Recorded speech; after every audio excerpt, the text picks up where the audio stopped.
మనకు నలుగురిలో మానం పోయేది పరువు అనేది గొప్పదని అనుకున్నాను. మొత్తం వైరల్ అయిపోయింది. ఈ మారి చేసేవాళ్ళం ఇంటి చుట్టూ గోతులు కూడా తవ్విండారు. అది చూసేసి నాకు బాధ అయిపోయింది. ఒకసారి ఇల్లు పిల్లలు టీసీ అన్నీ చూసుకొని పదామా నా ఆలోచనలో ఆ ఊరికి వచ్చినాను. ఈ మారి చేసేసినారు. అంటే మీరు ప్రజెంట్ ఎక్కడున్నారు? ప్రజెంట్ అమ్మోళ్ళ ఇంట్లో కెంచన్బల్లో పనికైతే బెంగళూరు వెళ్తే అక్కడ రూమ్ ఇచ్చినారు. రూమ్ ఎత్తుకున్నాము. అక్కడ ఉండాము. నాతో పాటు మా అమ్మ ఉంటుంది నా జోతులో. అంటే పిల్లలు ఎంతమంది ఇప్పుడు? 3 పిల్లోళ్ళు, 2 ఆడపిల్లోళ్ళు, 1 కొడుకు. అంటే ఇప్పుడు మీ భర్త మీకు దూరం అయ్యి ఎంతకాలం అయిందమ్మా? 6 నెలలు అయింది.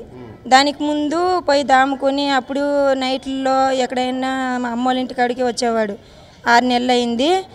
నేనే గొడవలు పడి తమ్ముడికి తీసిచ్చిన అప్పుల కోసమే మేము గొడవలు పడింది.